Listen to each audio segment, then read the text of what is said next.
자, 이제 우리가 읽는 이 요한계시록은요, 이 세상 역사의 마침표를 향하여 거의 이제 한 페이지 남을 정도입니다. 성경은요, 이 세상을 영원히 돌고 도는 세상으로 만들지 않고, 물론 하나님 나라는 영원히 지속되지만 지금 이 세상 나라는 처음 시작이 있고 하나님께서 마침표 끝을 작정하셨습니다. 그래서 주님께서 요한계시록이나 이사야 말씀하시기를 나는 처음이요 마지막이라. 처음을 내가 만들었고 역사의 마지막도 내가 종지부를 찍을 것이다. 물론 그 말은 세상이 다 끝난다라는 말은 아니에요. 오늘 이따 설명하겠지만. 그러나 지금 눈에 보이는 이 모든 세상은 수평적인 역사, 시작이 있고 끝이 반드시 있게 돼요. 우리가 신앙생활을 하면서 성경적인 가치관을 갖는 것이 굉장히 중요합니다. 이 세상을 바라보는 시각이 세상 사람처럼 영원히 지속될 것처럼 이 안에서 누리고 먹고 사는 것이 전부인 것처럼 그 가치관을 가지면 우리는 신앙생활에 실패해요.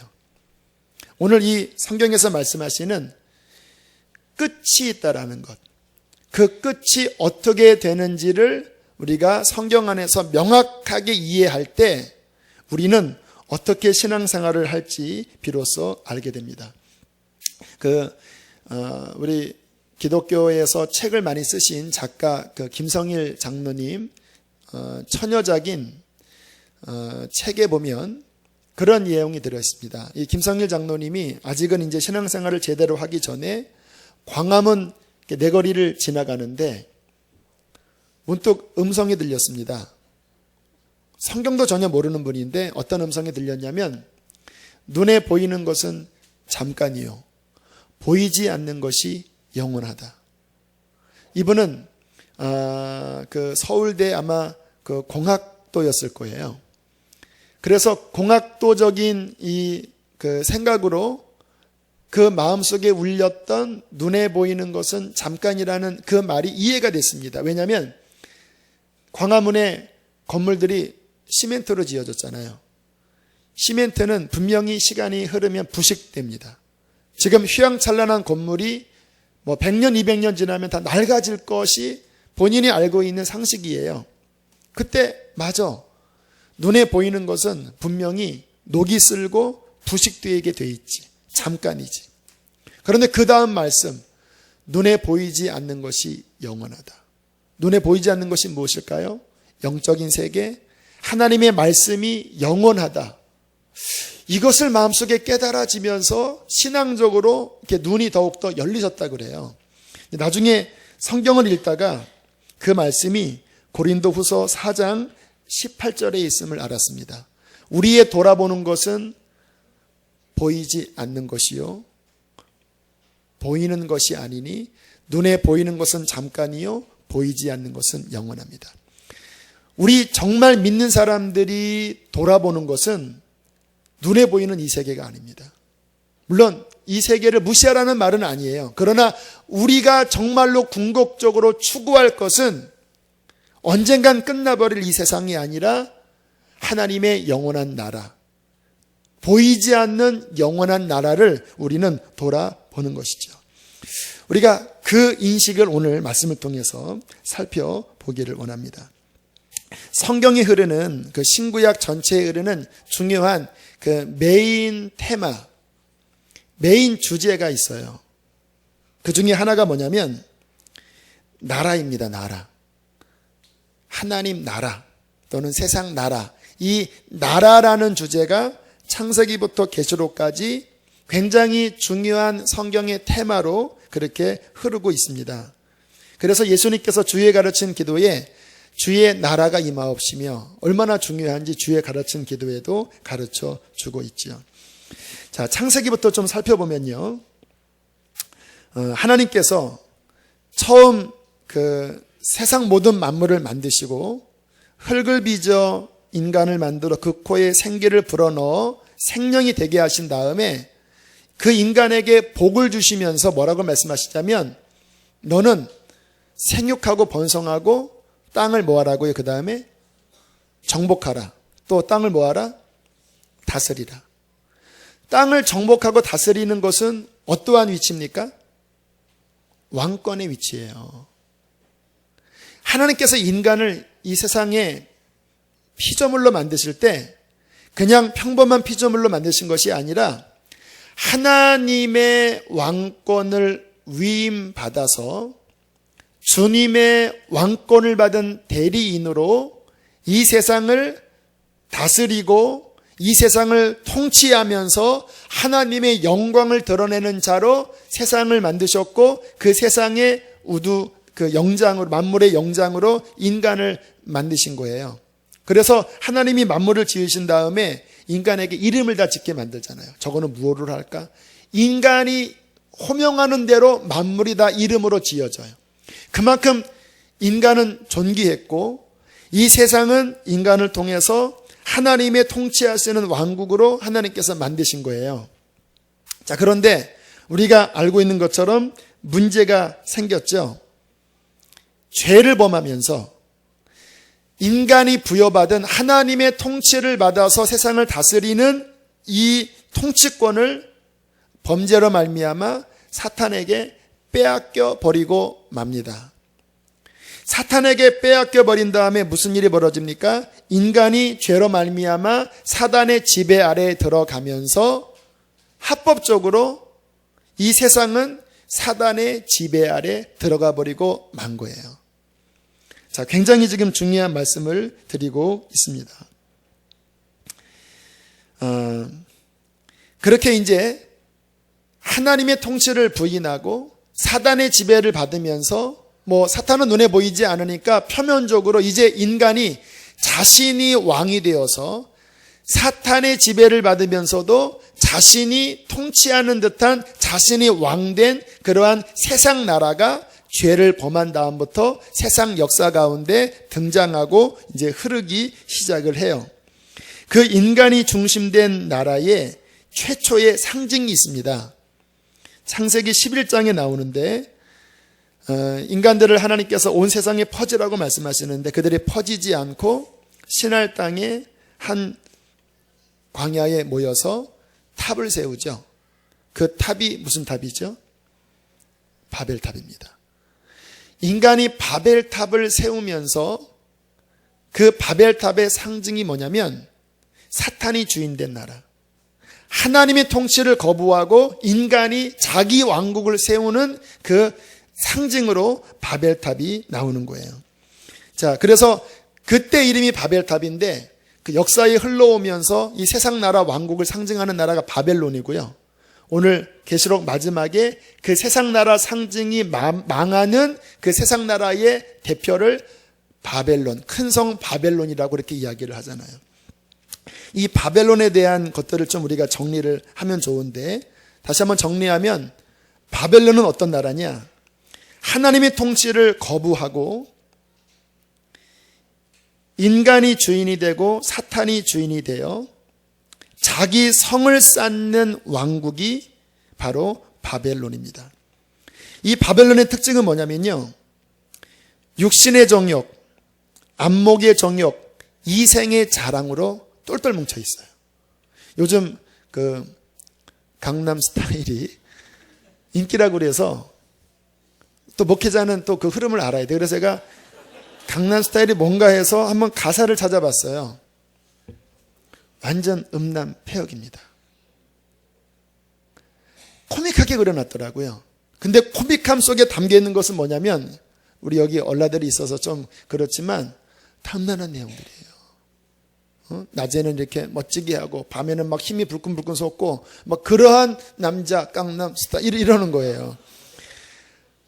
그 안에 또 뮤직비디오가 뭔지 한번 얼핏 봤는데 볼까 말까 하다가 얼핏 봤더니 보지 마세요.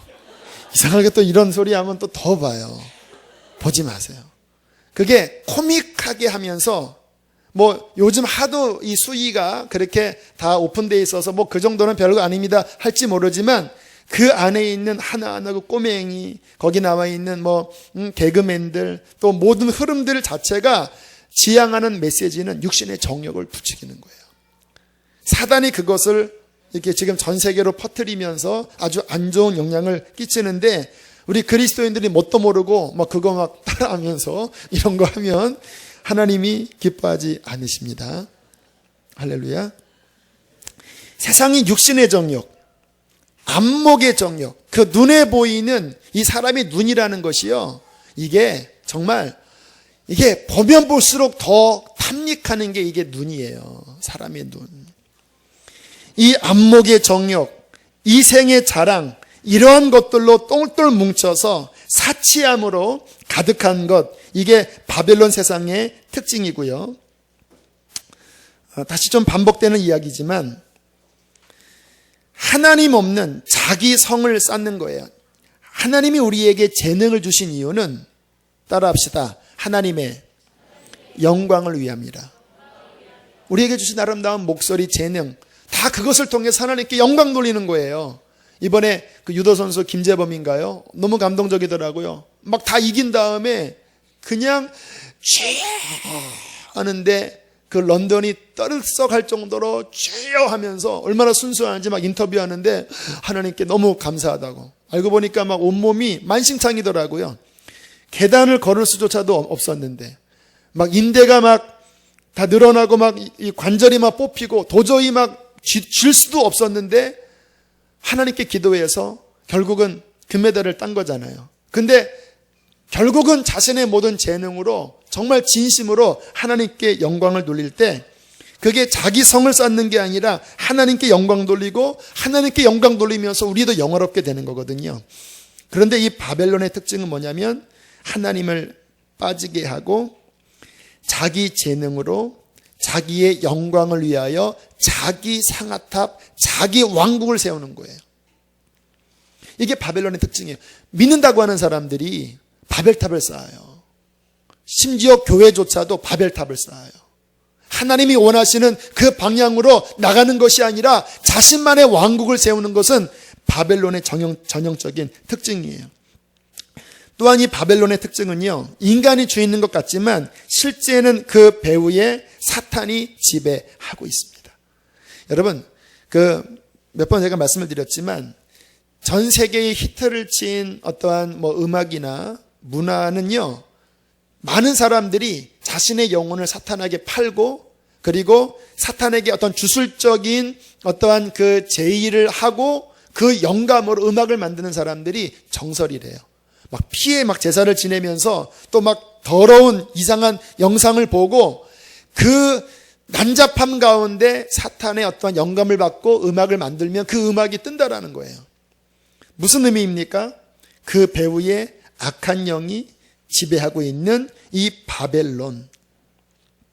자, 이 바벨론의 나라가 세상 가운데 흐르고 있고요. 그러나 그 나라만 흐르는 게 아니에요. 성경에 보면 여러분 창세기를 보는 눈을 제가 알려드릴게요. 창세기에 보면 족보 이야기가 많이 나옵니다. 족보는 두 가지 흐름으로 나가요. 하나는 지금 말씀드린 바벨론의 족보. 인간이 왕국을 세우면서 살인하고 죄짓고 하는 족보가 거대하게 흘러요. 그런데 그 족보가 흐르다가 중간중간에 어떠한 족보가 흐르냐면 아벨이 죽은 다음에 셋이 태어나지요. 그 셋으로 말미암아 흐르는 족보는요, 하나님을 경외하는 하나님의 사람들의 족보가 흘러가요. 그들은 그 패역한 세대 가운데 여전히 하나님의 이름을 부르고 하나님을 경외해요. 그런데 5장쯤에 와서 어떤 일이 벌어지냐면 하나님의 백성들의 족보가 세상 나라 왕국의 그 여인의 아름다운 육신의 쾌락에 탐닉하면서 이게 섞여버리니까 주님께서 더 이상 세상을 지속시키지 않고 끝내야 되겠다 하십니다. 하지만 끝내시는 것이 아니라 그 가운데 하나님의 거룩한 씨앗인 노아와 그의 7 가족을 택하셔서 다시 시작합니다. 셈과 함과 야벳 세 자녀로부터 족보가 흘러가지만 함 같은 경우에는 역시 사단적인 흐름으로 흘러가고 야벳도 그렇게 썩 좋지 않지만 그 셈이라고 하는 계열 가운데 창세기 12장에 한 사람을 다시 택하시죠. 누구죠? 창세기 12장에 하나님의 택하시는 누가 있죠? 아브라함. 아브라함을 택하시면서 다시 이 세상 역사 가운데 하나님의 나라의 그 씨앗을 다시 일으키십니다. 아브라함에게서 이삭, 이삭에게서 야곱, 야곱에게서 12아들, 12아들에게서 이스라엘 민족을 세우면서 그 이스라엘 민족에 하나님의 법을 주고 하나님의 제의를 주고 성전을 세우면서 하나님의 나라를 끌어가는 거예요. 그런데 이 나라가 지속하지 못하고 음란한 문화, 더러운 우상 문화가 들어와서 결국은 북왕국도 망하고 남왕국도 망해서 하나님의 나라가 패배한 것 같았지만 성경은 뭐라고 말씀하십니까? 육신에 보기에는 패배한 것 같지만 그 속에 하나님의 남은 자들, 주님의 거룩한 백성들의 씨앗이 계속 이어지게 하신 거예요. 결국 그 씨앗이 어디까지 내려옵니까? 2000년 전에 예수님께까지 내려와서 그 하나님의 아들이 십자가를 지시고 부활하신 다음에 하나님의 나라를 다시 한번 여시고 그리고 그 복음을 받아들여 구원받은 성령 받은 자들로 말미암아 다시 하나님의 나라가 강력하게 퍼지기 시작했어요. 하나님의 나라는 눈에 보이는 나라는 아니에요. 또 저기 하늘 위에 있는 나라만도 아니에요. 하나님의 나라는 뭐냐면 이 복음을 받아들여서 하나님의 통치를 그 마음속에 받아들이는 한 사람 한 사람이 하나님의 나라가 되는 것입니다. 굉장히 좀 중요한 말씀을 드리는 거예요.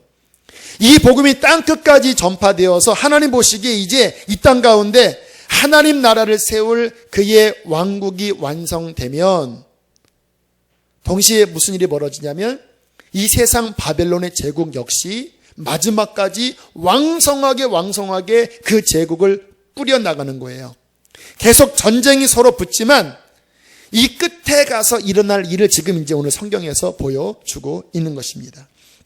자, 성경을 좀 함께 살펴보겠습니다. 자, 17장 3절 이 세상 바벨론 제국의 어떤 흐름들에 대한 그 성경의 가르침을 좀 살펴볼게요. 3절을 함께 읽겠습니다. 시작. 성령으로 나를 데리고 광야로 가니라. 내가 보니 여자가 붉은 빛 짐승을 탔는데 그 짐승의 몸에 하나님을 모독하는 이름들이 가득하고 7 머리와 10 뿔이 있으며. 자, 이 짐승이 뭐냐면요, 이 세상 바벨론 제국을 상징하는 모습입니다. 9절과 10절 한번 다시 읽어보실까요? 17장 9절 10절. 이 짐승에 대하여 7 머리가 있고 10 뿔이 있는 짐승에 대하여 해석을 해줍니다. 시작. 지혜 있는 뜻이 여기 있으니 그 7 머리는 여자가 앉은 7 산이요 또 7 왕이라. 5은 망하였고 하나는 있고 다른 하나는 아직 이르지 아니하였으나 이르면 반드시 잠시 동안 머무리라. 이 무슨 내용인지 설명을 해드릴게요. 자, 이 세상 제국 7 나라를 지금 표현하고 있습니다. 5 나라는 요 로마 시대거든요. 5 나라는 앞에서 망했어요. 한 제국은 현존하고 있어요. 그런데 요게 망한 다음에 끝에 가서 마지막 7째 제국이 등장해요. 그러면 앞에 망한 5 제국은 뭐냐면 역사적으로 전 세계를 지배한 그 제국, 바벨론 제국적인 나라를 뽑으면요, 제일 처음이 이집트입니다. 세계 최초의 제국 국가예요. 이집트 다음에 아수르가 세계의 패권을 차지했고요. 그 다음에 바벨론이 세계를 제패했고요. 바벨론 다음에 페르시아가 제패했고요. 페르시아 다음에 헬라가 제패했습니다. 5은 망하였고, 헬라 제국 다음에 로마가 제패합니다. 성경이 말씀하시죠. 하나는 지금 있고 마지막 7번째 제국이 역사 종국에 등장할 강력한 전 세계를 통치할 나라입니다. 그 나라는 앞으로 올 것이다 라고 이야기를 하고 있죠. 자, 12절 함께 읽겠습니다. 10장 12절 시작. 내가 보던 10 뿔은 10 왕이니 아직 나라를 얻지 못하였으나 다만 짐승과 더불어 임금처럼 한동안 권세를 받으리라. 자, 마지막 나올 그 제국에 10 왕이 있습니다. 아직은 그 나라가 등장하진 않았으나 그러나 등장하면 마지막 적그리스도와 더불어서 그 제국이 권세를 가지고 전 세계를 물어뜯고 지배하고 특별히 우리 그리스도인들을 엄청나게 핍박하는 일을 하겠다라고 말씀을 하고 있는 것입니다. 자, 오늘 성경에 보면 그들 위에 타고 있는 음녀를 이야기해요. 그러니까 이 마지막의 특징이 뭐냐면 10나라가 있고 그 10나라 제국에 적그리스도가 있고 그러나 그 10나라와 적그리스도 또 배후에 음녀가 세상을 지배하는 어떠한 세력이 그 제국과 적그리스도 그 위에 타서 조종하는 그 모습으로 그려주고 있습니다. 몇 주 전에 이야기한 것처럼 지금 현재 강력하게 그런 존재라고 추정되는 것이 일루미나티, 프리메이슨, 지금 그러한 세력들이 전 세계의 경제권을 가지고 사치하면서 전 세계 정치를 지배하는 그런 움직임들이 있거든요. 그것으로 우리가 추정을 할 수 있습니다. 물론 그것이 혹시 아닐 수도 있지만 그러나 중요한 것은 뭐냐면 그러한 배후의 세력들이 이 마지막에 강력한 통치권을 가지고 적그리스도와 함께 이 세상을 다스리는 일들이 벌어진다라는 것입니다. 자, 그런데 그 인류 역사 종국에 무슨 일이 벌어지는가? 오늘 이제 요한계시록 흐름을 보면 처음에 7 인을 떼고 그 다음에 7 나팔을 불고 마지막 7 대접 재앙을 붙잖아요. 그 7 대접 가운데 마지막 대접을 부을 때 이러한 일이 벌어집니다. 우리 16장으로 넘어가셔서 16장 17절로부터 19절까지 말씀을 함께 읽겠습니다. 시작. 7째 천사가 그 대접을 공중에 쏟음에 큰 음성이 성전으로부터 보좌로부터 나서 이르되 되었다 하시니 번개와 음성들과 우레소리가 있고 또 큰 지진이 있어 얼마나 큰지 사람이 땅에 있어 온 이래로 이같이 큰 지진이 없었더라. 큰 성이 세 갈래로 갈라지고 만국의 성들도 무너지니 큰 성 바벨론이 하나님 앞에 기억하신 바 되어 그의 맹렬한 진노의 포도주 잔을 받으매. 자, 뭐라고 말씀하시냐면 이 세상의 왕국이 인간의 정욕과 자신의 영광을 추구하고 그리고 사단이 지배하는 이 왕국이 결국 마지막 하나님의 진노의 대접이 부어질 때 오늘 말씀처럼 처참하게 심판을 받겠다고 말씀을 하시는 거예요. 이게 17장, 18장에 계속해서 나오고 있습니다. 우리 18장 8절로 10절까지도 함께 읽겠습니다. 시작. 곧 사망과 애통함과 흉년이라. 그가 또한 불에 살라지리니 그를 심판하시는 주 하나님은 강하신 자이십니다. 그와 함께 음행하고 사치하던 땅의 왕들이 그가 불타는 연기를 보고 위하여 울고 가슴을 치며 그의 고통을 무서워하여 멀리 서서 이르되 화이또다 화이또다 큰 성 견고한 성 바벨론이여 한 시간에 내 심판이 이르렀다 하리로다. 강력한 심판이 이 세상의 왕국의 결론이 뭐냐면요, 성경은 다니엘서에도 말씀하고 계시고 오늘 요한계시록 끝에도 말씀하시는 거예요. 지금 눈에 보이는 이 영역의 세상 왕국이 결국은 하나님의 강력한 심판의 권능으로 무너질 것이라고 우리에게 말씀을 하고 있는 것입니다. 자, 19장으로 넘어가서 자, 우리 1절로부터 함께 우리 5절까지 말씀 함께 읽겠습니다. 시작. 이 일 후에 내가 들으니 하늘에 허도한 물 위에 큰 음성 같은 것이 있어 이르되 할렐루야 구원과 영광과 능력이 우리 하나님께 있도다. 그의 심판은 참되고 의로운지라. 음행으로 땅을 더럽게 한 큰 음녀를 심판하사 자기 종들의 피를 그 음녀의 손에 갚으셨도다 하고 두 번째로 할렐루야 하니 그 연기가 세세토록 올라가리로다. 또 24장로와 내 생물이 엎드려 보좌에 앉으신 하나님께 경배하여 이르되 아멘 할렐루야 하니 보좌에서 음성이 나서 이르시되 하나님의 종들 곧 그를 경외하는 너희 작은 자나 큰 자나 다 우리 하나님께 찬송하라 하더라. 할렐루야. 역사의 마지막 피어리더가 뭐냐면 하나님의 구원과 영광과 능력이 나타나서 창세 이후로 인간을 죄짓게 하고 자신의 영광을 추구하는 그 나라를 하나님의 권능과 능력으로 심판을 하신다는 것입니다. 그것으로 끝나는 것이 아니라 우리 믿는 하나님을 경외하고 하나님을 믿는 자들을 하나님의 나라로 삼으셔서 이제 다가오는 영생의 세계에 우리로 말미암아 영원히 하나님의 나라의 백성으로 삼아주시겠다고 말씀해 주시는 것입니다. 자, 이것이 성경의 결론인데, 자, 그렇다면 우리들은 이 결론을 아는 자들로서 어떻게 살아가야 할까요? 자, 18장 4절 말씀을 함께 우리 보겠습니다. 18장 4절입니다. 함께 읽겠습니다. 시작. 또 내가 들으니 하늘로부터 다른 음성이 나서 이르되 내 백성아 거기서 나와 그의 죄에 참여하지 말고 그가 받을 재앙들을 받지 말라. 5절까지요. 그의 죄는 하늘에 사무쳤으며 하나님은 그의 불의한 일을 기억하신지라. 성경은 말씀하십니다. 내 백성아, 나를 경외하는 자들아, 너희는 그 속에서 나와야 한다. 그들이 범하는 죄에 함께 참여하지 말아라. 그가 받을 재앙에 함께 동참하는 자들이 되어서는 안 된다. 명확하게 우리에게 말씀하세요. 믿는 우리들은 이 세상에서 거룩하게 살아가셔야 합니다. 세상을 떠나라는 말이 아니에요.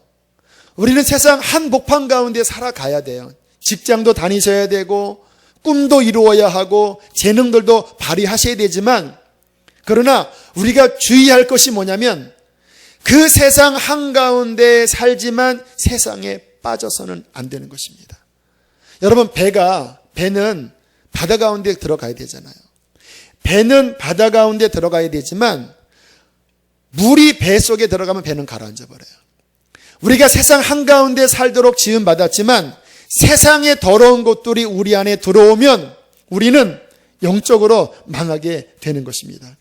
저는 말씀을 묵상하면서 주님께서 롯에 대한 기억을 나게 하셨습니다. 여러분, 롯을 보면요, 참 기이한 인물이에요.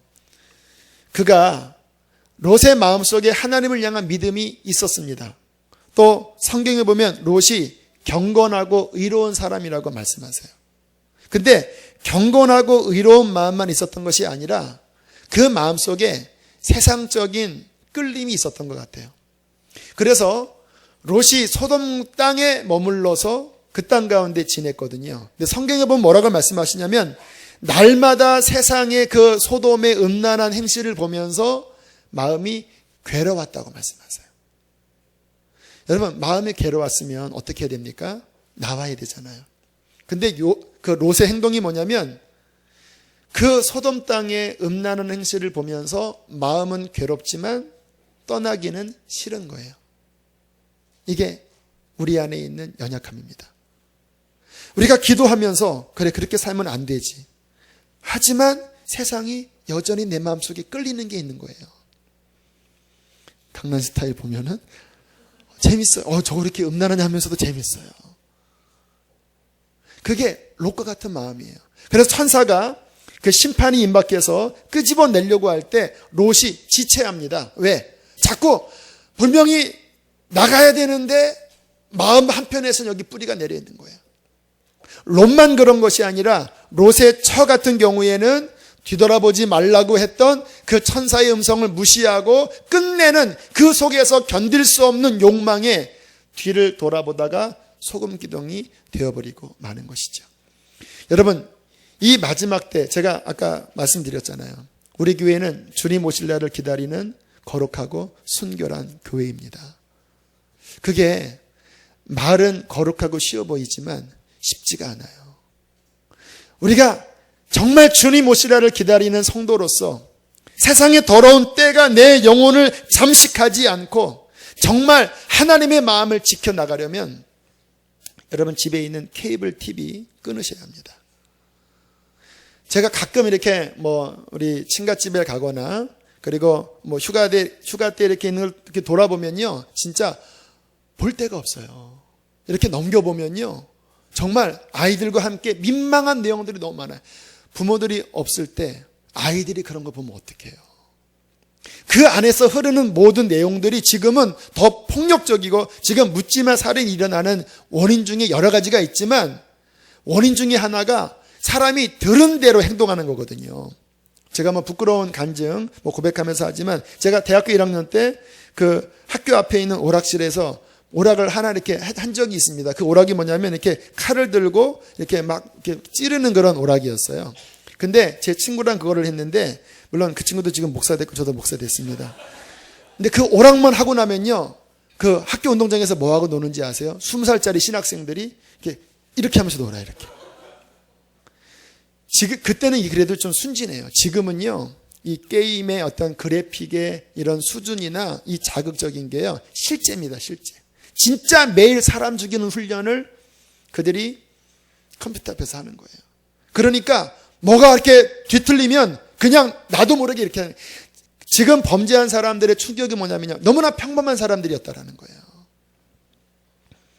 이 시대에 우리의 마음의 순결함을 지키기 위해서 정말 보지 말아야 될 것이 너무나 많아요. 하지만 저도 여전히 싸워요.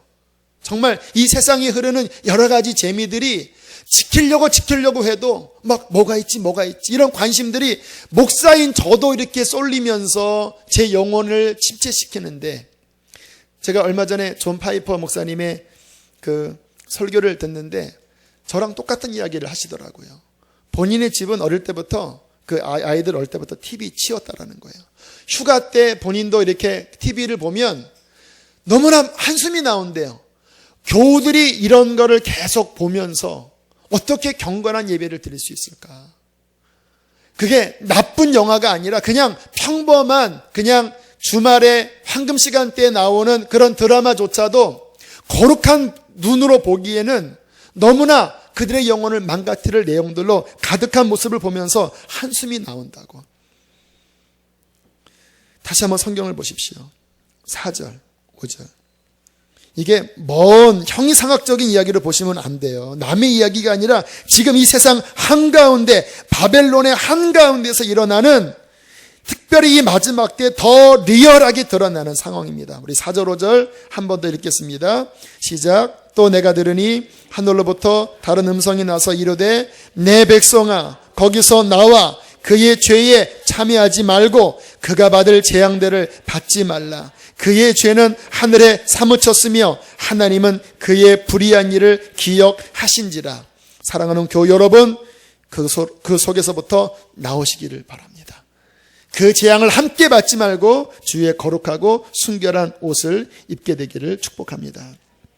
성경은 뭐라고 말씀하시냐면요, 17장 14절. 자, 오늘 읽었던 말씀이죠. 17장 14절. 자, 이렇게 분명히 말씀하고 있습니다. 함께 읽습니다. 시작. 그들이 어린 양과 더불어 싸우려니와 어린 양은 만주의 주시요 만왕의 왕이심으로 그들을 이기실 터이요 또 그와 함께 있는 자들 곧 부르심을 받고 택하심을 받은 진실한 자들도 이기리로다.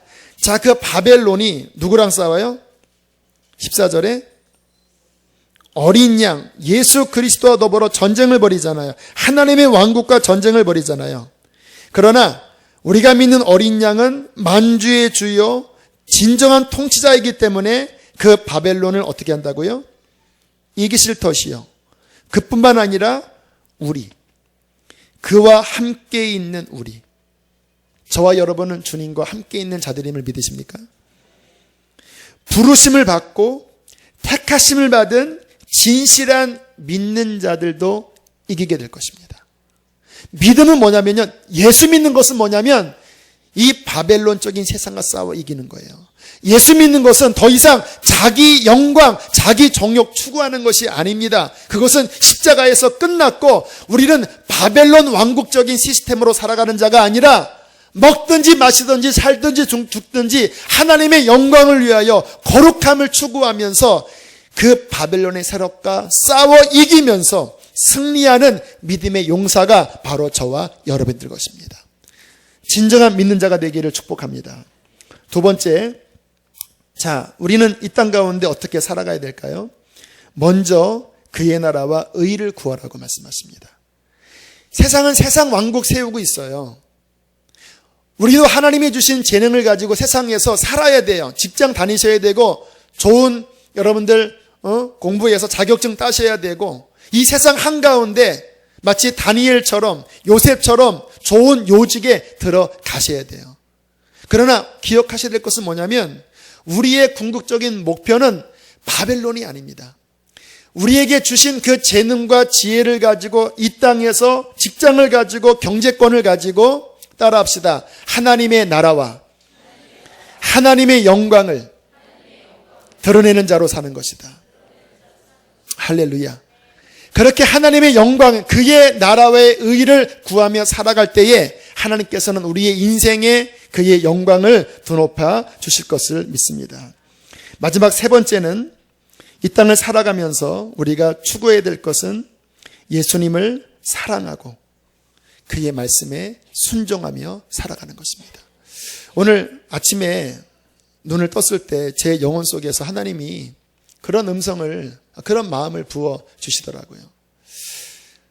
제 마음 속에 예배를 좀 잘 드려야 될 텐데, 오늘 성령 집회 잘 드려야 될 텐데, 주님, 우리 수지선화 목자교회가 잘 세워져 나가야 될 텐데, 이런 마음들이 제 안에 많아요. 담임 목회니까 당연하겠지요. 근데 주님이 아침에 눈을 떴을 때 제게 그런 생각 갖지 말고 주님이 제게 이러한 감동을 주셨습니다. 너는 주님을 더 사랑해라. 그리고 영혼들을 더 사랑해라. 그러면 잘 되든 안 되든 그런 것들은 중요한 것이 아니다.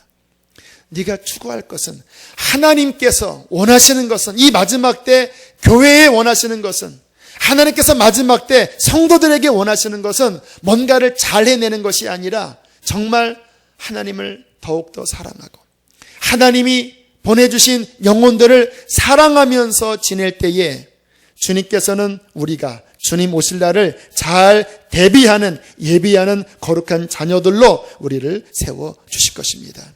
여러분, 우리가 말씀을 보면서 세상 왕국의 종말을 보고 주님께서 우리를 통해서 그의 나라를 세우실 것을 바라보면서 하나님, 당신의 영광을 위하여 살게 하여 주시고 세상에 빠져 살지 않게 하시고 주님만을 더욱더 사랑하며 살게 해달라고 기도하는 이 밤 되기를 원합니다. 함께 시간 우리가 찬양하고 기도하겠습니다.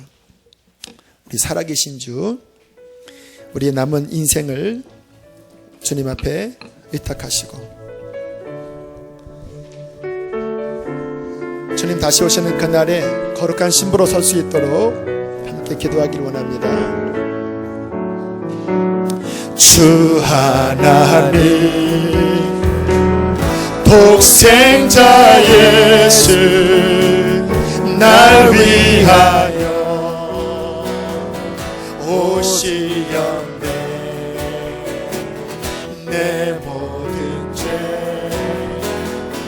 다 사하시고 죽음에서 부활하신 나의 구세주, 살아계신 주, 나의 참된 소망, 걱정 근심 전혀 없네.